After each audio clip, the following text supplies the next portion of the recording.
बहुत बहुत स्वागत है दोस्तों आप सबका आपके अपने चैनल में।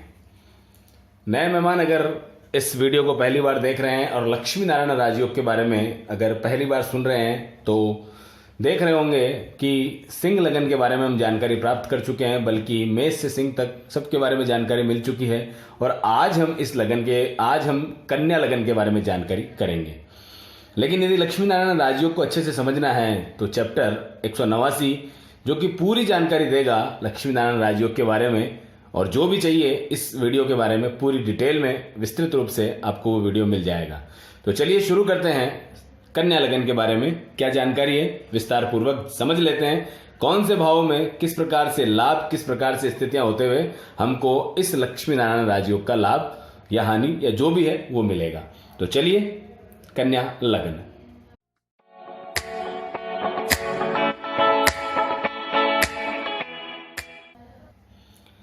तो कन्या लगन की कुंडली के लिए सर्वप्रथम लगन में ही 6 नंबर लिखा होना चाहिए, और बुध और शुक्र अगर सभी भावों के अंदर अपनी अपनी कुंडलियों में आप चेक कीजिए कहां बैठे हैं, क्योंकि शर्त यही है कि बुध और शुक्र होने चाहिए, अच्छी डिग्री, पावर्स और वो जो सारे नियम है वो सब आपको इस चैप्टर में ऑलरेडी मिल ही जाएंगे, और जिन्होंने देख रखा है बिल्कुल आसानी से समझ जाएंगे। तो यहां अगर स्थिति आप देख रहे हैं तो बुध और शुक्र में से शुक्र को यहां नीच माना जाएगा और बुध स्वराशि होकर के उच्च। तो मैंने आपको एक चीज बताई कि दोहरा लाभ मिलेगा अगर ये उच्च या नीच राशि में दोनों बैठते हैं, क्योंकि एक की उच्च होगी तो दूसरे की नीच होगी। तो सर्वप्रथम एक नीच भंग राजयोग जो कि शुक्र का होगा, और दूसरे नंबर पे बुध का भद्र नामक राजपुरुष जो पंच महापुरुष राजयोग होता है वो, और तीसरे नंबर पे लक्ष्मी नारायण राजयोग। यानी एक साथ 3 राजयोग का लाभ जीवन में सदैव मिलेगा। बस बुध और शुक्र की अंतरदशा, छोटी दशा, महादशा या इस प्रकार की कोई भी दशा जीवन में देखने को मिलती है, निश्चित तौर पर यह लाभ की स्थिति मानी जाएगी। आइए बात करते हैं 7वें नंबर राशि में, यानी कि दूसरे भाव में। तो बुध का ये कारक भाव जिसको वाणी भाव भी कहा जाता है, वाणी के ये देवता, वाणी के ये ग्रह हैं, तो यहाँ निश्चित तौर पर अच्छी स्थिति है। और शुक्र के यहाँ बैठने से मालव्य नाम का राजयोग तो नहीं बनेगा, लेकिन अपनी राशि में सर्वथा कोई भी ग्रह सदैव अच्छे परिणाम देता है, और इनके मित्र भी है। हमने जो चार्ट देखा था उसके अंदर आप जानते हैं कि बुध और शुक्र परस्पर मित्र हैं, इसलिए, और लगन भी बुध का ही है, तो ये एक अच्छी स्थिति कवर हो गई। तो यहाँ बुध का और शुक्र की युति और शुक्र का यहां होने से हर प्रकार से लाभ ही लाभ। जरा लाभ की गणना करें किस प्रकार का लाभ हो सकता है। तो व्यक्ति बोलने में निपुण, अपनी बात मनवाने में निपुण, इसके अलावा उसकी बोली में मिठास, क्योंकि शुक्र यहां पर है, मीठी वाणी के बिल्कुल धनी हो जाएगा। और एक तरह से आप ये कह सकते हैं अगर बार्गेनिंग भी करनी पड़े तो इतनी मीठी बार्गेनिंग कर सकते हैं ऐसे व्यक्ति जो कि सामने वाले का दिल जीत कर अपनी किसी भी चीज को जिसके बारे में बार्गेनिंग की जा रही है उसे कम दामों पर लाने की एक आसान सी कोशिश ये करते हैं और उसे बहुत आसानी से प्राप्त कर लेते हैं। यानी एक सहज शक्ति इनमें है जिससे कि इस बात का लाभ मिल सकता है। हालांकि क्योंकि इस भाव में शुक्र भी बैठे हैं तो हर चीज को पाने की प्राप्ति है, तो कई बार बार्गेनिंग ना भी करें, लेकिन अगर इस गुण को अपनाते हैं तो निश्चित तौर पर इसका भी लाभ यहाँ पर मिल सकता है।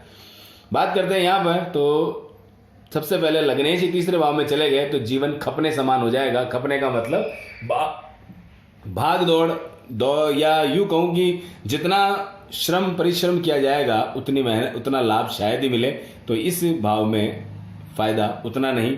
और साथ ही भाग्य का यहाँ पर बैठना, यानी कि भाग्य में भी एक तरह से परेशानी, ये कह सकते हैं कि भाग्य जल्दी से साथ ना दे, बहुत ज्यादा मेहनत करने पर साथ दे, तो इस भाव में इसका बनना संभव नहीं।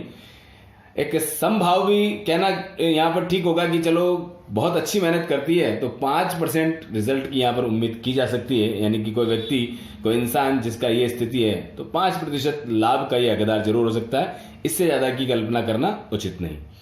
बात करते हैं यहाँ पर शुक्र का कारक भाव, बहुत अच्छी बात है, और बुध भी यहाँ पर आकर के अच्छी स्थिति को प्राप्त करते हैं क्योंकि केंद्र के अंदर ये बैठे हैं तो कहीं दिक्कत नहीं। तो निश्चित तौर पर लक्ष्मी नारायण राजयोग का उत्तम लाभ यहाँ पर मिलने वाला है। आइए बात करते हैं बुद्धि भाव, यानी कि 5वां भाव, दोनों के ही मित्र की राशि, क्योंकि 10वां यानी शनि जो है परस्पर शुक्र के और बुध दोनों के ही मित्र हैं, तो निश्चित तौर पर एक बेहतरीन स्थिति यहाँ पर बुद्धि के मामले में, प्रेम के मामले में, और इन दोनों के संगत से या दोनों की युति से हर प्रकार के लाभ की संभावना यहाँ पर बन रही है। इंसान लग्जरियस चीजों में या जितने भी अनसर्टेनिटी वाले गेन होते हैं जिसके अंदर लाभ प्राप्ति की संभावनाएं होती है, बहुत अच्छी तरह से मिल सकती है। भाग्य हर बार साथ देने की कोशिश करेगा। पंचम और नवम का आपस में कनेक्शन होना बहुत बढ़िया, और केंद्र का और त्रिकोण का आपस में साथ होना एक तरह से हर प्रकार से राजयोग ही राजयोग की संभावना है। लेकिन हमारा मुख्य राजयोग जिसके बारे में बात कर रहे हैं, लक्ष्मी नारायण राजयोग, बेहतरीन स्थिति के साथ में यहां पर प्रकट होगा। आइए बात करते हैं यहां पर। तो आज इस सिचुएशन को मैं आपके लिए छोड़ देता हूं। आज हमारा ये क्वेश्चन है कि इस भाव में होने पर क्या होगा, क्योंकि मैं ही अगर बता देता हूं तो मुझे नहीं लगेगा कि आप लोग क्या सीख पा रहे हैं। इसलिए जवाब देने की कोशिश कीजिए, क्या ऐसी स्थिति होगी अगर यहां पर बुध और शुक्र दोनों बैठ जाएंगे। तो बात करते हैं सप्तम भाव में। तो बात स्थिति आ गई यहां बुध के नीच होने की और शुक्र के उच्च होने की। तो जैसा कि मैंने आपको बताया, सबसे पहले तो नीच भंग राजयोग, किसका? बुध का। सब परिस्थितियां अगर अच्छी है वो आप चेक कर लीजिएगा नीच भंग राजयोग बनने में क्या चाहिए होता है। तो ये सारी स्थितियां अनुकूल होने पर ही जो नीच भंग राजयोग है उसको माना जाएगा। और दूसरे नंबर पे शुक्र यहाँ उच्च हो गए तो पत्नी भाव के लिए सर्वश्रेष्ठ स्थिति, बहुत सुंदर और बहुत सुशील और हर प्रकार से गुणी पत्नी मिलने की पूरी संभावना, या अगर पति की लड़की की कुंडली है तो पति के लिए बेहतरीन स्थितियां। तो सर्वप्रथम तो नीच भंग राजयोग, दूसरे नंबर पे आपका एक पंच महापुरुष जिसको कहते हैं मालव्य नाम का राजयोग शुक्र की होने की वजह से, और तीसरे नंबर पे आपका लक्ष्मी नारायण राजयोग। यानी इस घर में भी 3 राजयोग, इस घर में भी 3 राजयोग। तो बेहतरीन परिस्थिति। शादी के बाद हर मामले में आप उन्नत स्थिति समझ सकते हैं। बेहतरीन परिस्थितियों को जन्म दिया जा सकता है अगर ऐसी स्थिति है, यानी कि बेहतरीन परिस्थितियां आपको जन्म जात ही मिल जाएगी। बस शादी करने तक की देर है। शादी करने के बाद में कई बार बहुत ज्यादा अच्छी स्थितियां यहां पर महसूस हो जाएगी। जरूर ये ध्यान रख लीजिए कि यहाँ गुरु की स्थिति भी अच्छी हो तो एक बहुत ज्यादा प्लस पॉइंट है, क्योंकि विवाह के मालिक तो यही है। यहाँ आकर के ये बुध और शुक्र दोनों ही घर को संवार रहे हैं, लेकिन उसके साथ में इसका भी अच्छी जगह पर होना बहुत ज्यादा जरूरी है, क्योंकि विवाह के नैसर्गिक कारक भी वही है और विवाह का भाव भी इस कुंडली में यही मिला हुआ है। हालांकि ये डिटेल का विषय है, लेकिन जब बात यहाँ पर निकली है तो इसके लिए एक पॉइंट आपके लिए जरूरी है। बात करेंगे यहाँ पर। तो बुध को अगर यहाँ देखा जाए तो केंद्र के घर मिले, इसलिए त्रिक भाव में जाना उचित नहीं, और शुक्र को भी एक दूसरा भाव और नवा भाव यानी कि एक भाग्य का भाव त्रिकोण और एक अच्छा भाव मिला है, इसलिए यहाँ पर इनका भी जाना उचित नहीं। तो किसी भी प्रकार का कोई राजयोग नहीं, बल्कि बेहतरीन परिस्थितियों जहां तक अभी तक जन्म ले रही थी वो सब परिस्थितियां गुड़ गोबर हो सकती है। बड़े नुकसान की आशंका है, बल्कि आशंका क्या पूरी तरह से यहाँ पर मूल रूप दिया जा चुका है कि यहाँ बुध और शुक्र होने पर निश्चित तौर पर एक अच्छी स्थिति कभी नहीं मानी जाएगी।